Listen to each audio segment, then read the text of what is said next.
tenemos un programa especial en Huellas, especial porque es el último. Con este programa cerramos el ciclo de esta propuesta que viene planteando el Archivo Gráfico y Museo Histórico. Por eso está junto a nosotros el factotum, podemos decir, de Huella, o uno de sus principales impulsores junto a todos los amigos del Archivo Gráfico, Arturo Bienedel. ¿Cómo estás? Buenas noches. ¿Qué tal? Buenas noches.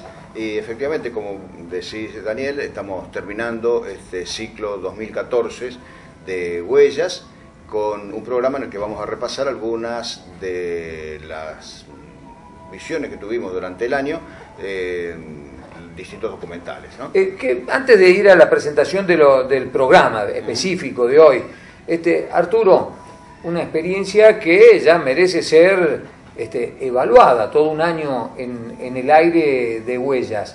¿Cómo lo experimentaste? ¿Cómo lo viste? ¿Qué conclusiones te permite sacar?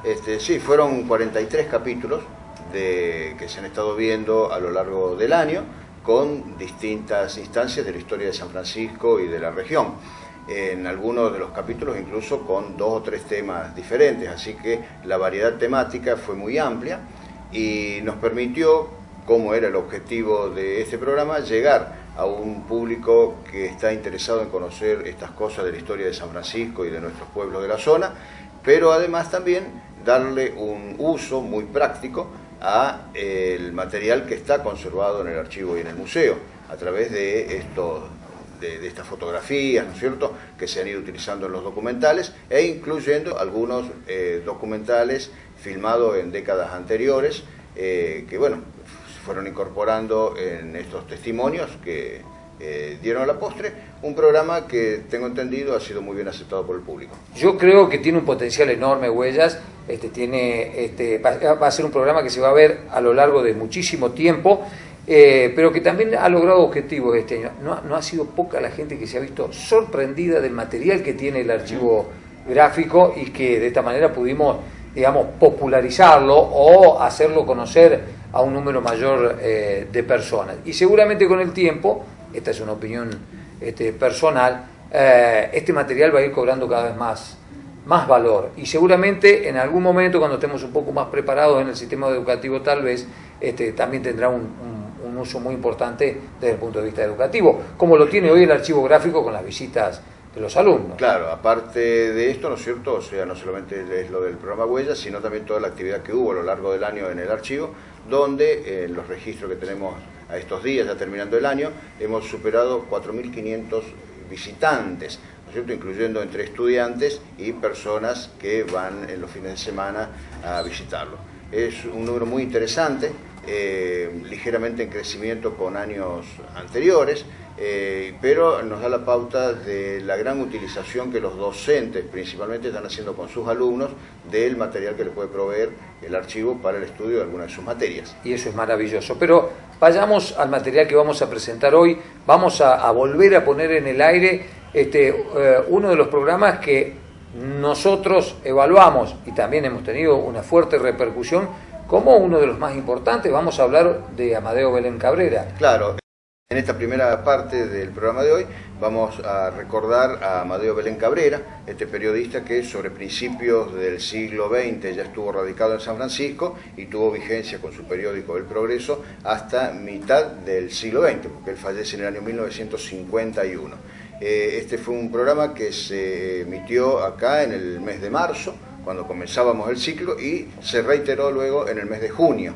Y junto con este documental de Amadeo Belén Cabrera vamos a repasar también qué encontramos en el museo, que era una de las secciones que nos acompañó también durante el año, mostrando no solamente esta parte documental, sino también objetos o fotografías o elementos que están conservados en el archivo y en el museo. Vemos a Amadeo Belén Cabrera. Cuando volvemos presentamos el segundo tema que va a ser objeto de este programa.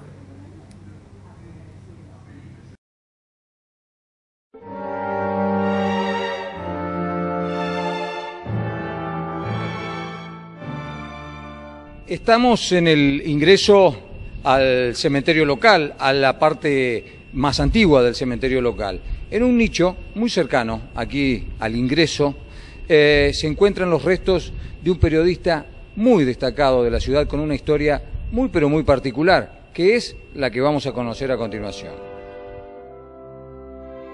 Se trata de don Amadeo Belén Cabrera, que en la actualidad es recordado con una calle en el barrio San Cayetano, sin que muchos sepan quién fue este vecino ilustre.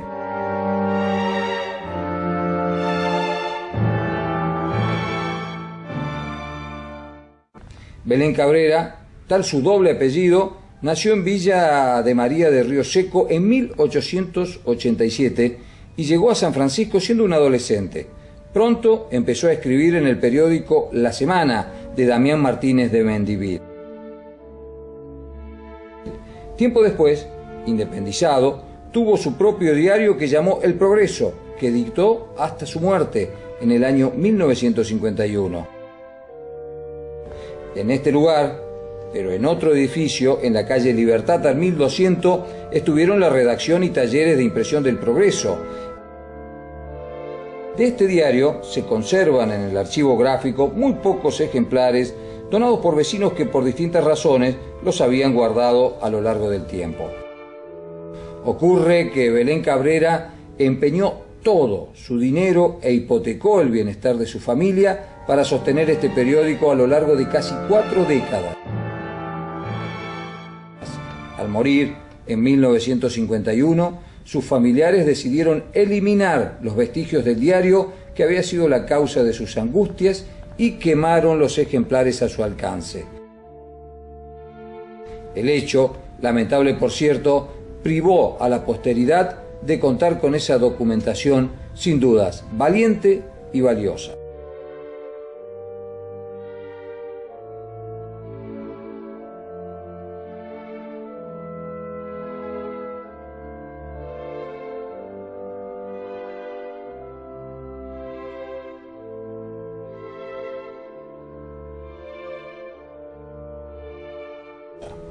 Doña Francisca Brogio, quien fue tipógrafa del Progreso, recordaba en un testimonio de su paso por el diario que el primer día que fue a trabajar allí, los militares lo clausuraron. Fue días después del golpe de Estado de 1930. Sucede que el 8 de septiembre el diario El Progreso de Amadeo Belén Cabrera publicó, en relación al golpe militar del día 6, el artículo titulado Bajo el imperio de las bayonetas, quien dijo, en algunos párrafos, las bayonetas alzadas contra el sufragio popular han establecido una mancha en la noble tradición del ejército argentino que ha perdido la serenidad y se ha puesto arbitrariamente a favor de las aspiraciones de una tendencia política. De ahí que la opinión pública no crea en la sinceridad de la Junta Revolucionaria. Este estilo directo caracterizó la prédica de Belén Cabrera, que hizo que el Progreso no tuviese distribución que lo hiciera un medio rentable. Su triste final, 20 años después, ya lo conocemos.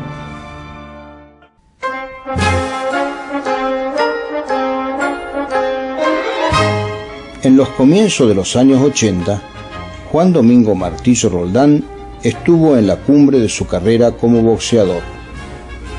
Entre 1982 y 1984 fue tapa de las revistas más importantes del país como El Gráfico y Gente.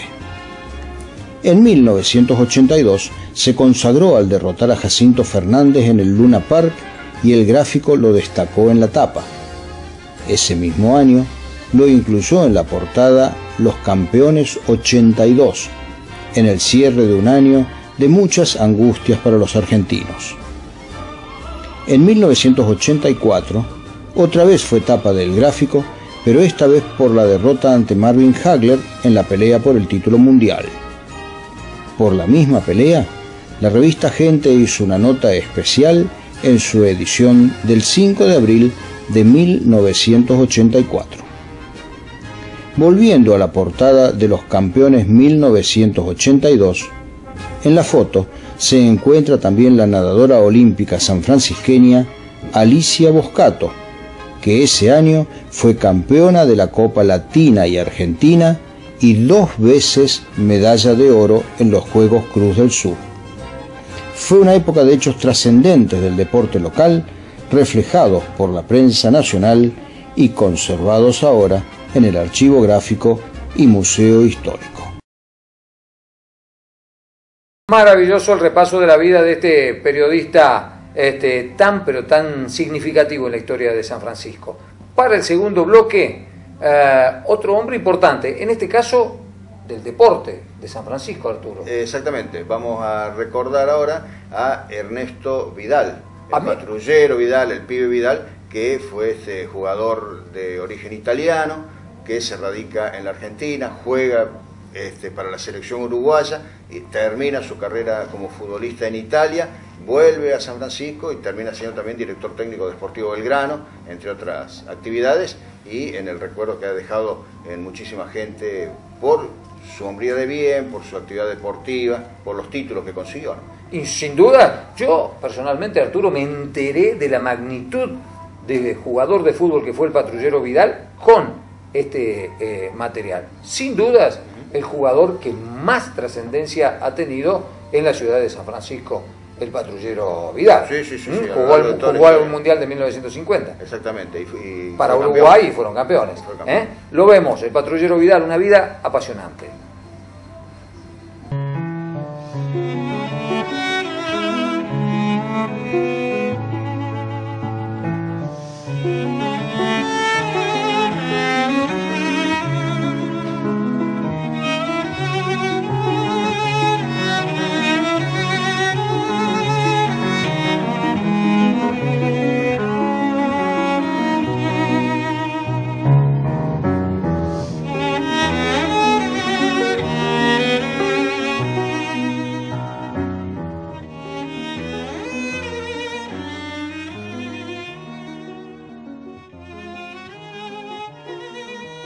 ¿Cómo ha sido el retorno ese? ¿Te contó tu madre algo?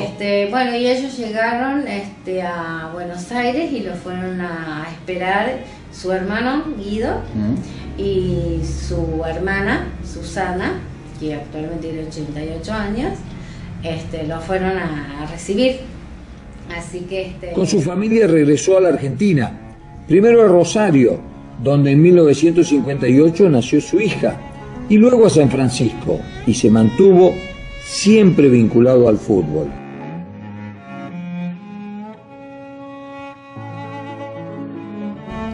Años después, en 1966, se desempeñó como director técnico de Sportivo Belgrano y retomó ese cargo en 1969, sucediendo en las funciones a Carmelo Simeone. Sus muchas relaciones lo llevaron a ser propietario del entonces muy conocido Bar Santa Rosa, que se ubicaba en Dante Alighieri y General Paz, donde solía encontrarse con conocidos y nuevos amigos, rememorando las épocas en que gambeteaba y goleaba en los más grandes estadios de fútbol. Con tu madre, ¿hablaste en algún momento después de la trayectoria de él?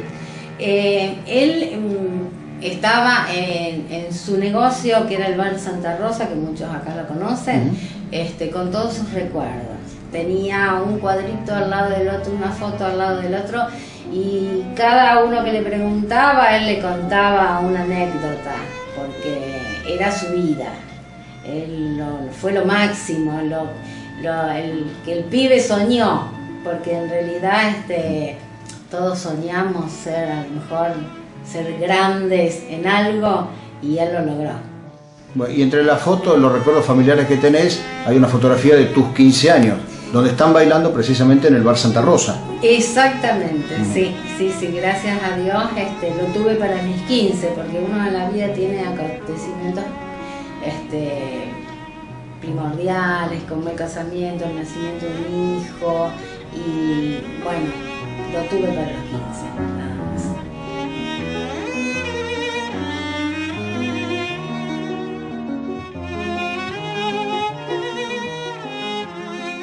Mi madre tenía algo así guardado, como dice, quizás no lo entendí, lo que fue para él volver, porque esas dos lesiones que le costaron dejar la carrera, lo hicieron volver, dejar de jugar al fútbol, y bueno, debe haber estado muy triste. Y mi madre dice, yo creo que en ese momento a lo mejor no me di cuenta de lo triste que estaba. Ahora que soy grande, sí, digo, ay, de haberle preguntado, papá, ¿qué sentías cuando entrabas a la cancha, cuando hacías el gol? ¿Qué era para vos? Todas esas cosas que, bueno, no, en ese momento no pude preguntársela por la edad y por ser mujer. A lo mejor hubiera sido varón, hubiera sido distinto, pero él siempre me apoyó también en el deporte a mí. Él quería que cualquier deporte, me apoyó en la natación. Yo a los 7 años ya había aprendido a nadar porque él me mandó a aprender a nadar. Después hice vóley y él me llevaba a las prácticas de vóley y me iba a buscar a las prácticas de vóley. Y él tenía un aprecio muy grande por Uruguay. La verdad que él quiso volver a vivir en Uruguay. Cuando yo tenía 12 años, yo mucho no estaba de acuerdo porque me cambiaba toda la historia de una situación educativa diferente también. Pero por supuesto que iba a ir lo mismo. Él le aparece un negocio y trata de vender la casa acá y ya estaba casi concretado todo, pero en un momento se derrumba por cuestiones económicas. Entonces, bueno, se tuvo que quedar ahí. Sorpresivamente, el 13 de junio de 1974, Ernesto Vidal falleció en San Francisco cuando tenía 52 años de edad. Murió en las puertas del comienzo del Mundial de Alemania. Sus restos fueron sepultados en un panteón en el cementerio de San Francisco que, en los primeros años, hace ya 4 décadas, fue punto de visita de simpatizantes y amigos. Incluso quienes fueron sus compañeros en Peñarol de Montevideo llegaron a nuestra ciudad para colocar placas conmemorativas y demostrar cuánto afecto supo recoger en tierras orientales.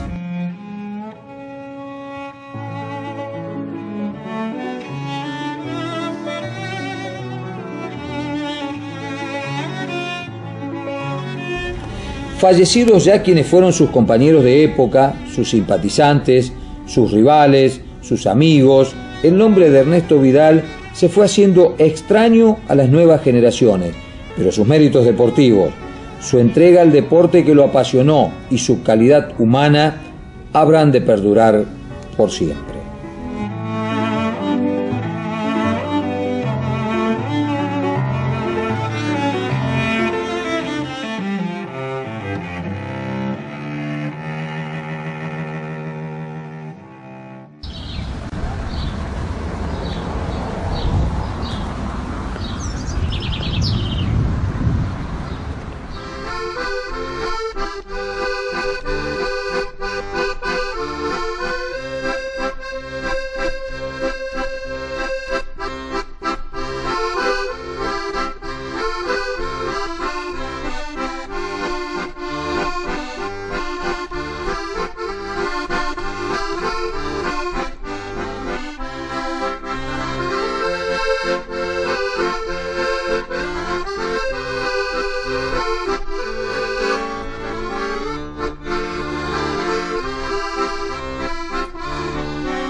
Ahí estaba, la vida del patrullero Vidal y el ¿sabés dónde estás caminando? Que fue una sección que nos hizo pensar a todos si conocíamos o no conocíamos ese lugar, si lo detectábamos, eso es tal o cual cosa. Más de una vez nos equivocábamos. ¿Qué estábamos viendo recién? Bueno, lo que se vio recién era precisamente el origen de la escuela Iturraspe, que es la escuela más antigua, oficial, la escuela oficial más antigua que tiene San Francisco, porque precisamente en este año 2014 celebró 120 años de existencia.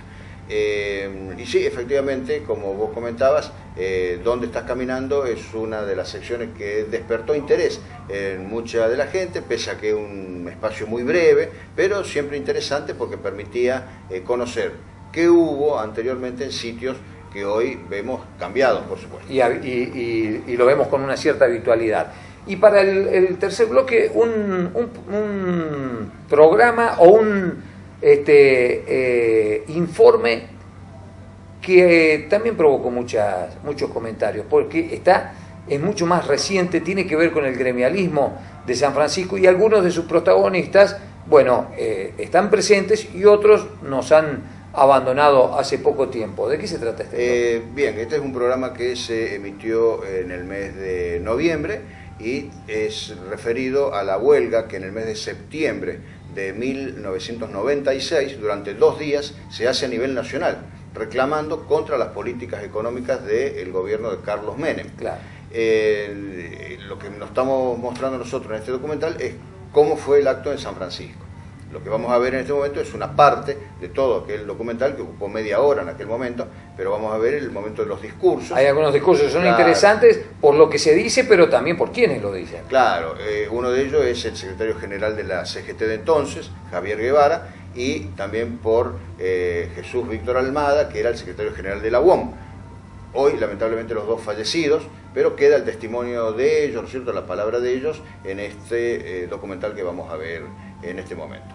Bien, y para cerrar, Arturo, último programa, bueno, tenemos que hacer algunos agradecimientos especiales. Efectivamente, nosotros queremos agradecer desde el Archivo Gráfico a la gente de la empresa Macoser, que ha sido auspiciante exclusivo durante todo el año de este programa, además de las personas que nos han acercado documentaciones para poder aportar a los documentales, a toda la gente del archivo que estuvo trabajando para que esto sea posible, en la búsqueda de la información, en la preparar los guiones, en buscar la fotografía, el escaneado, bueno, hay que hacer la edición de todos los programas, en fin, es un trabajo que involucra a una cantidad interesante de personas, entonces, bueno, va el reconocimiento para todos ellos, lo mismo que para la gente que durante el año estuvo prestando servicios en el archivo del museo como voluntariado. Así que a ellos también les agradecemos mucho, los esperamos nuevamente trabajando con nosotros el año que viene y que las personas que deseen sumarse a esa actividad de voluntariado dentro de la institución, haciendo algún tipo de tarea de ordenamiento, de materiales, acompañando en lo que se esté haciendo, bueno, están invitados y pueden concurrir para ver cómo es esto. Así que a todos, bueno, gracias, y Canal 4 también por el espacio que nos está dando durante todo el año, que esperamos reiterarlo el año que viene. Nos vamos con este último programa de Huellas con la promesa que dejó planteada Arturo Bienedel, la promesa de regresar en el 2015 con más huellas.